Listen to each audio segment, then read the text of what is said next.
Hola amigos, bienvenidos de nuevo a Dossier Digital.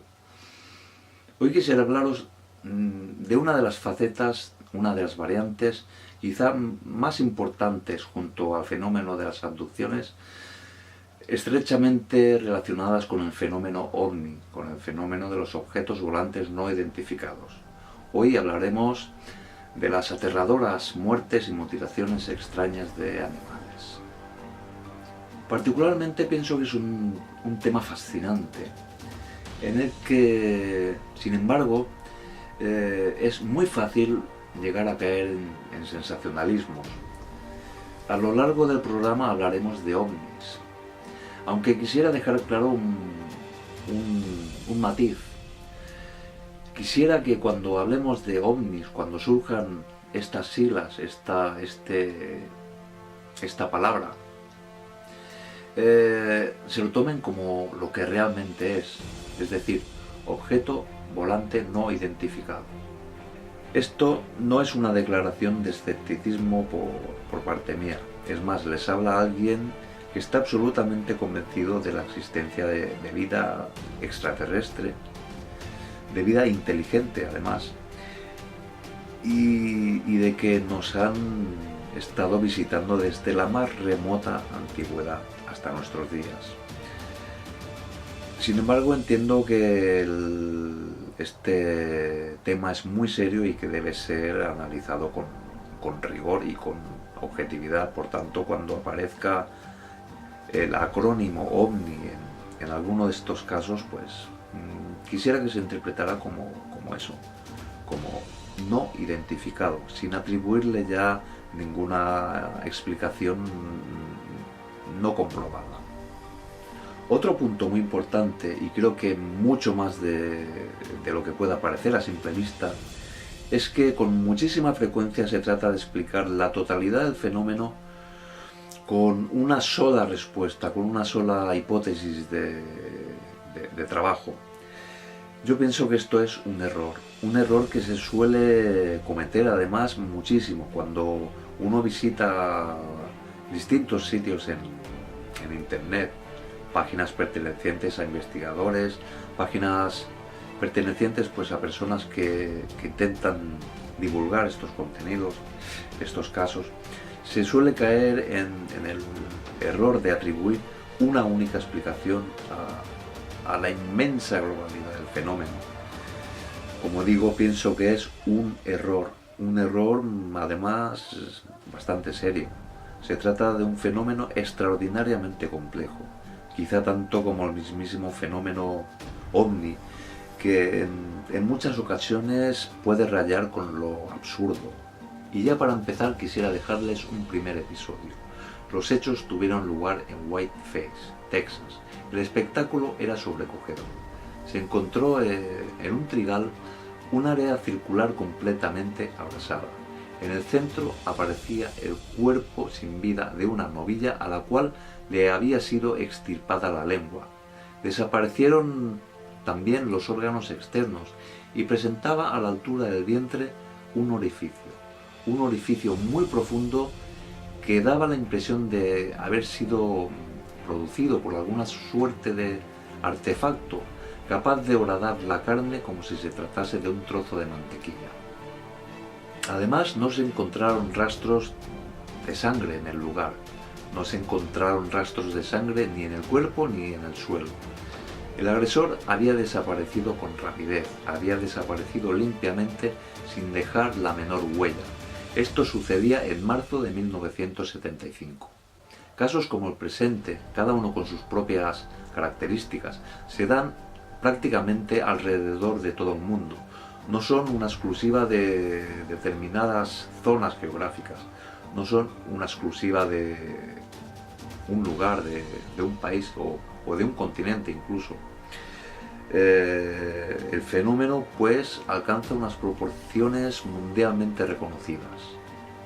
Así como 1947 dio inicio a la moderna era OVNI gracias al archiconocido caso de Kenneth Arnold, 1967, justo 20 años después, se convertiría en el primer aledaño de los cientos de casos de mutilaciones de animales que iban a producirse a partir de entonces.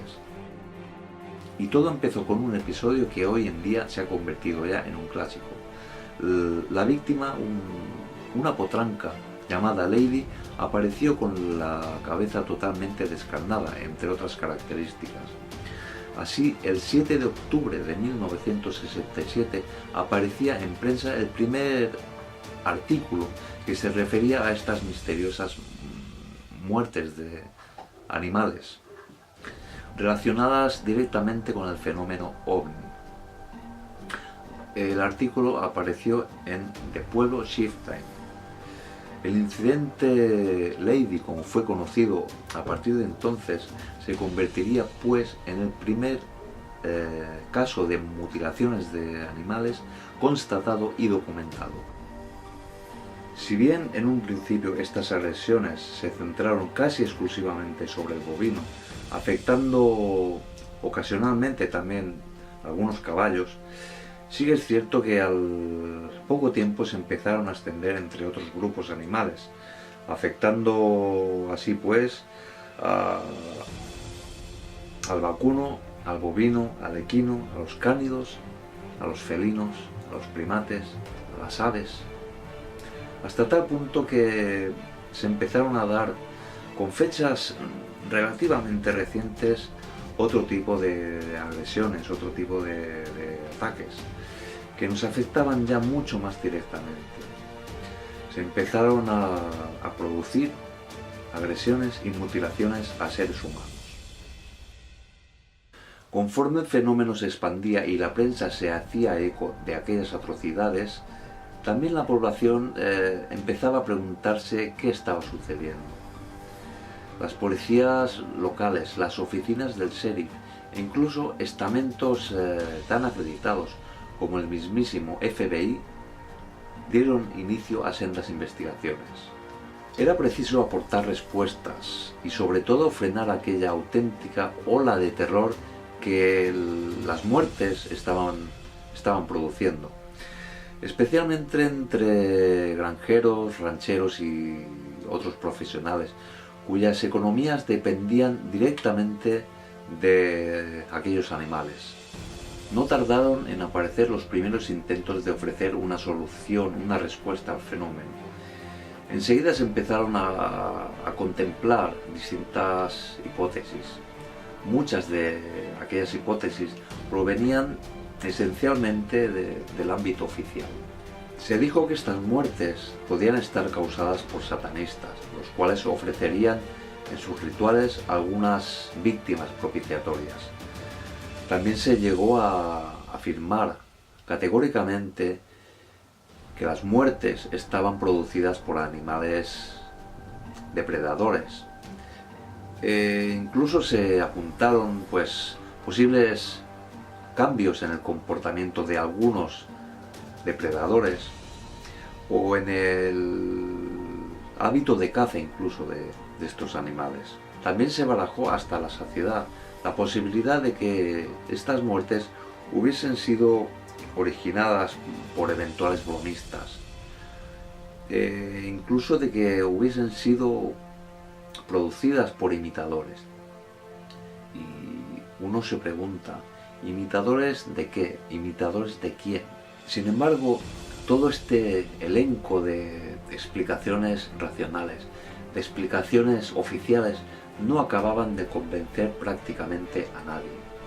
Sobre todo cuando uno tiene en cuenta que en la práctica totalidad de los casos han aparecido siempre extraños objetos, extrañas luces surcando los cielos. Estos objetos, estas luces, aparecían en los días inmediatamente anteriores al hecho. En otras ocasiones se presentaban el mismo día o la misma noche, y en otros casos, finalmente, aparecían en los días inmediatamente posteriores a los ataques. Esto hizo que el común de los civiles acabase asociando dichas luces, dichas presencias, con las horribles mutilaciones de ganado. Y bien, mis queridos amigos, llegados a este punto, creo que sería muy interesante repasar, aunque fuese brevemente, las conclusiones a las que llegó el FBI al realizar estas investigaciones. Las muertes y mutilaciones extrañas de animales, al igual que el asunto OVNI, han sido y son estudiadas también por estamentos oficiales de investigación, tanto de ámbito civil, científico, policial o militar. Tal es el caso del FBI, que tras analizar el tema ha emitido sus informes.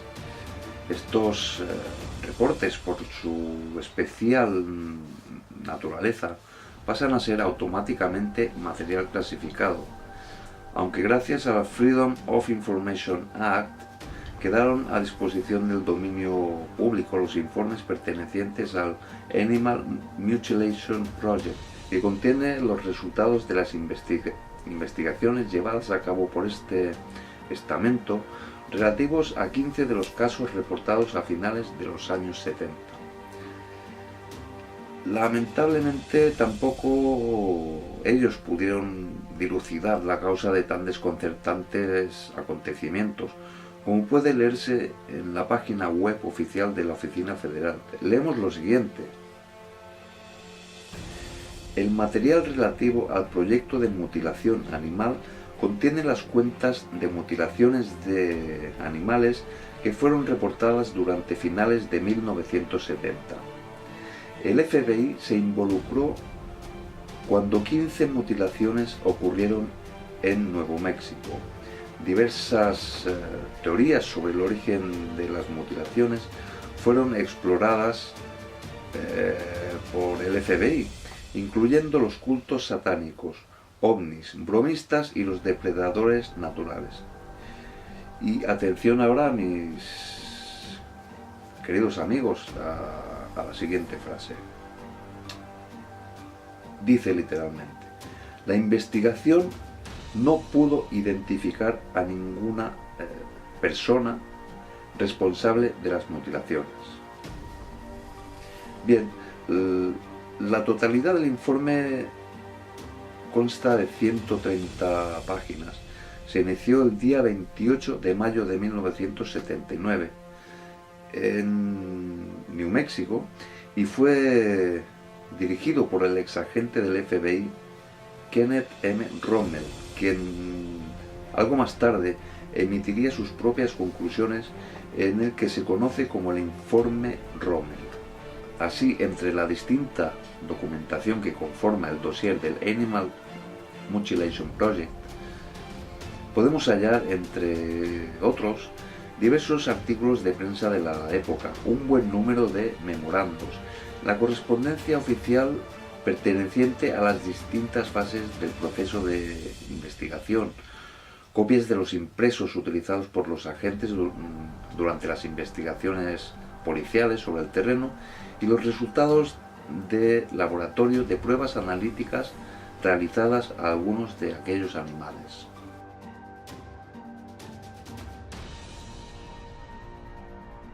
Y quizá les pueda parecer un tanto incongruente, mis queridos amigos, el comunicado que acabamos de leer ahora. Un estamento tan notable, tan destacado como es el FBI, no pudo resolver o siquiera detectar las causas que provocan o que provocaban aquellas mutilaciones. En mi opinión, la breve nota informativa cuenta más de lo que cabría esperar a simple vista, sobre todo viniendo de un medio tan aséptico como pueda ser la página web oficial de una de las organizaciones más conocidas y eficaces y respetadas dentro del mundo de la investigación criminal a nivel mundial. El dato importante es que no se pudo identificar a ningún responsable humano de aquellas mutilaciones. Por supuesto, esto descartaba, automáticamente la posibilidad de que dichos incidentes hubiesen sido provocados por la intervención de grupos satánicos, de posibles bromistas o incluso de imitadores. Además, el FBI también reconoce abiertamente que, al menos en los casos investigados, se tuvieron en cuenta las hipótesis de una posible intervención de ovnis, y lo dicen ellos, o depredadores naturales. Pero en este caso no se pronuncia al respecto en el apartado conclusiones. ¿Por qué? Y bueno, en todo caso, fueron exploradas otras posibilidades no mencionadas expresamente, porque quizá cabrían otras posibilidades, otras hipótesis de trabajo que pudieran no descartar del todo la posibilidad de una turbia intervención humana, y que, bueno, por las razones que sea, pudieron no ser contempladas en la investigación. Al parecer, entre la documentación presentada en los informes emitidos, se adivinan algunos indicios que, cuando menos, resultan curiosos. Tal es el caso de uno de los investigadores locales del FBI, un tal Carl Whiteside, en Colorado, que, habiendo realizado una investigación encubierta sobre varios casos de mutilaciones, envió los restos de 35 animales a un laboratorio para ser analizados posteriormente. Solo 19 de ellos se encontraban en condiciones óptimas de ser analizados con cierta garantía, aunque los resultados de tales pruebas resultan francamente inquietantes. Solo 2 de ellos se correspondían con la actuación de posibles bromistas, aunque las lesiones producidas en 7 de los cuerpos estudiados fueron atribuidas, según los científicos que realizaron los exámenes, atención, a mutilaciones realizadas de forma claramente intencionada, cuyo origen a día de hoy aún desconocemos. Gabriel Valdez, un agente de policía de New México, se involucró en la investigación de un buen número de casos de mutilaciones tiempo antes de que entrase en escena el FBI. El agente llegó a la conclusión de que Colorado se había convertido en el foco neurálgico de estos episodios, y que los casos que presentaban indicios de una muerte extraña podían cuantificarse, por aquel entonces, en unos 8.000. Un tiempo después, cuando la agencia gubernamental tomó cartas en el asunto, emitió informes desacreditando las aseveraciones de Valdez, quien al parecer se mostraba completamente convencido de que se estaban llevando a cabo operaciones clandestinas relacionadas con algunas pruebas de armamento biológico por parte de otras agencias como la CIA o el Departamento de Energía. No debemos olvidar la circunstancia de la presencia del laboratorio científico de Los Álamos, donde se experimentaba con distintas clases de armamento. El FBI arguyó que Valdez debía sentirse un tanto decepcionado cuando desde el mencionado laboratorio le dieron evasivas al interesarse por aquellas pruebas armamentísticas. No tardó en añadir testimonios a sus informes, apoyando la hipótesis de que todas aquellas incidencias tenían su explicación en el acto predatorio de animales o carroñeros de la zona. Sea como fuere, el caso fue cerrado y archivado confidencialmente el día 15 de enero de 1980, a pesar del descontento de los senadores Floyd Haskell y Harrison Schmitt, 2 de las principales figuras impulsoras que habían dado lugar a aquella investigación. Aunque claro, esto nos introduciría ya de lleno en plena teoría conspiratoria, y eso nos llevaría muy lejos. Y bien amigos, hasta aquí hemos visto en esta primera parte, muy sucintamente, cuál ha sido la génesis, cuál ha sido la historia del fenómeno desde 1967. En 2016 publiqué un libro titulado Muerte y mutilaciones extrañas de animales, en el cual desarrollo mucho más ampliamente pues todo el contenido que hemos visto hoy y el que veremos en el próximo episodio, en la segunda parte. En esta segunda parte nos centraremos, no obstante, en el fenómeno en sí, en las características del fenómeno. Intentaremos analizar las hipótesis de trabajo que planteo en mi libro y también, pues bueno, como no, intentaremos extraer algunas conclusiones, aunque sea difícil, pero al menos intentaremos hacerlo. Os espero pues en la segunda parte de este capítulo y bueno, solo deciros que hasta pronto.